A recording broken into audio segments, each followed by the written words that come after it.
In this episode, we'll do a review of the RODELink Filmmaker kit, which is a digital wireless lavalier system. Let's have a look and a listen.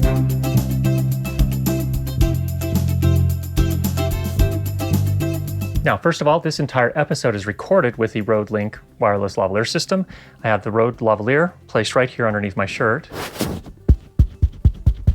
And it is recording, in this particular case, into a Tascam DR60D Mark II audio recorder. Now, of course, you can record it directly into your camera. In fact, it comes with a 3.5 millimeter plug, so it really is kind of made for those kind of purposes, but you can also get a RODE VXLR Adapter, which allows you to take it into a proper audio recorder with XLR inputs. Now, in this particular case, I chose to use the Tascam as a recording device so that I could eliminate the noise that's generated by camera preamplifiers, which are typically pretty noisy. And in fact, the Panasonic GH4 is a great example of a noisy preamplifier. Almost all of them are when you have 3.5 millimeter inputs. Even the XLR inputs on most cameras are not the quietest in the world. That's not necessarily a deal breaker. If you want to hear what it sounds like with a Panasonic GH4 with absolutely no noise reduction, go ahead and check out this previous episode here. It can be cleaned up very easily in Adobe Audition if you need to do that. But again, I want to make it very clear that is not the RODELink system. The RODELink system provides very clean gain. It's the camera that typically has the issue. It is dead simple to set up the RODELink wireless lavalier system. All you do is on the receiver, first of all, slide the back cover, press the red button. You then choose which channel you want to transmit. You open up the back of the transmitter, press the red button, and within a couple of seconds, they're paired together. That means they recognize each other, and that transmitter will send to that receiver.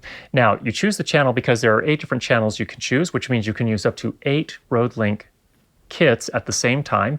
Each one has to have its own transmitter, and you cannot record, for example, one transmitter to multiple receivers, or the inverse, multiple transmitters to a single receiver. That just isn't something that's possible typically in this price range, and that applies to pretty much all of the others in the same price range as well. So it's not really a limitation or a unique to RODELink type of thing, but just so that you're aware, you do have to have a separate kit for each microphone that you want to record.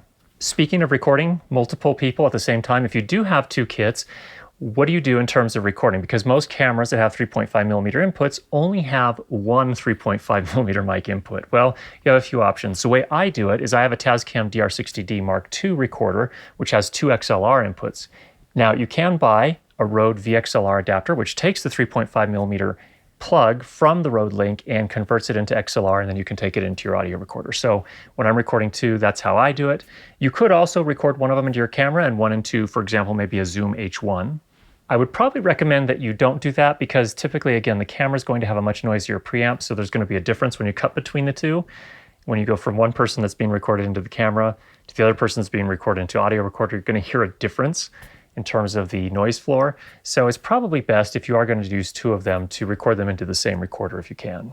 Now, how is the audio quality? Well, I found that it actually probably sounds best if you hide the lavalier microphone under your talent's shirt, like I am doing here. Now, I think this mic was actually designed for that. When you're shooting movies, films, typically you're going to want to do that anyway because you don't want the microphones showing. ENG or news gathering or more documentary things where it's okay to see the lavalier, again, I find that it doesn't sound quite as good that way. It's still okay, but my favorite is to actually hide it under the talent's shirt. Now, in this case, I'm using a RODE InvisiLav system, which is just a kind of a rubber connector made specifically for RODE's lavalier microphones, and it works very, very well. All you have to do is put the microphone into that, tape that underneath your talent's shirt, and maybe put a little loop so that you kind of isolate the cable a little bit, and you're set to go.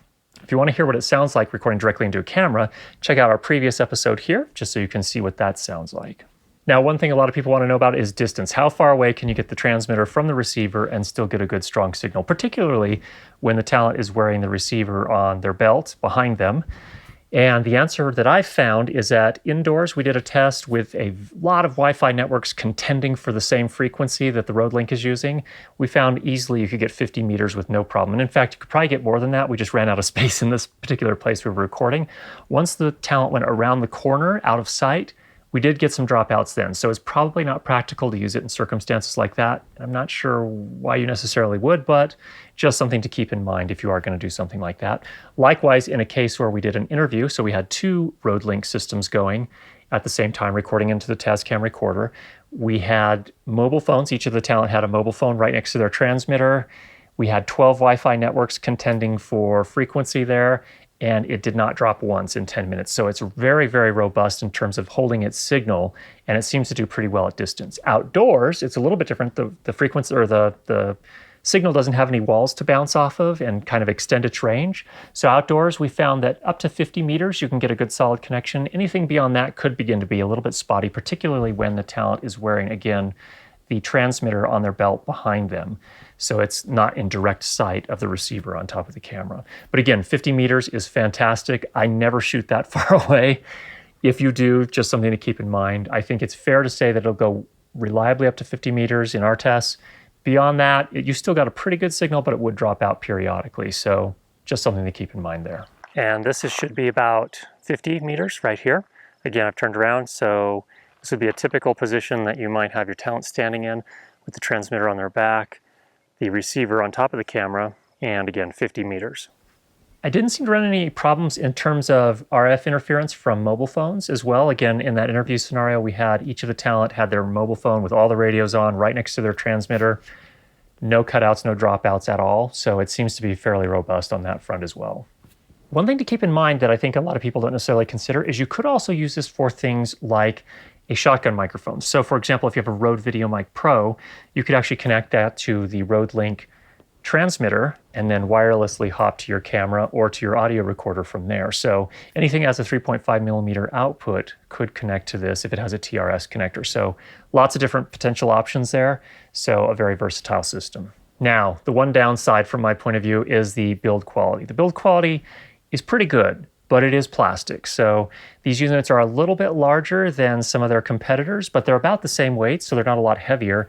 Because they're larger, they can be a little bit more difficult if you have to hide them. For example, if you're trying to hide one on a bride, it's a little bit on the large side, so there could be some issues there, but not a showstopper for me, just something to keep in mind if you are going to do that. Now, one potential thing that can be a problem with digital wireless systems is latency. Let me explain what I mean by that. In this case, the audio is captured in a microphone which records or which captures an analog signal, sends that to the transmitter.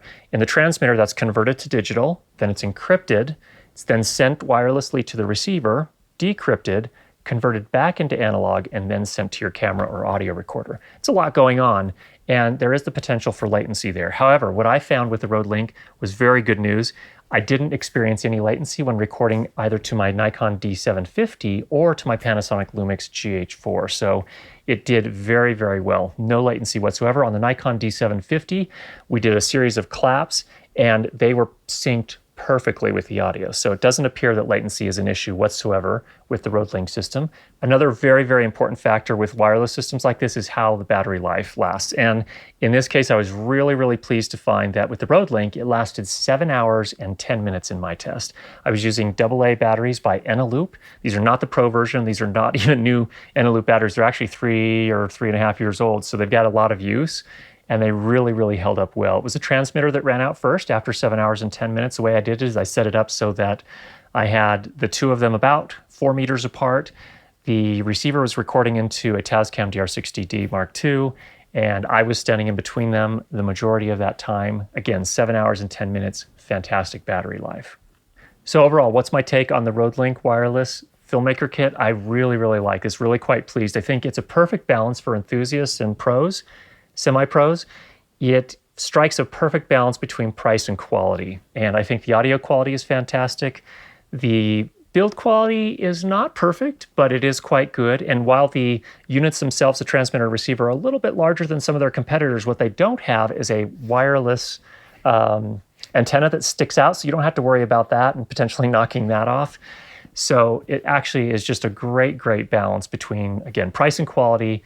And overall, I think it's going to work really, really well for me. So if you have any questions, go ahead and leave those down below. And if you haven't already subscribed, make sure you do that. We'll be sure to get you more great videos on how to improve your lighting and sound for video. Talk to you soon.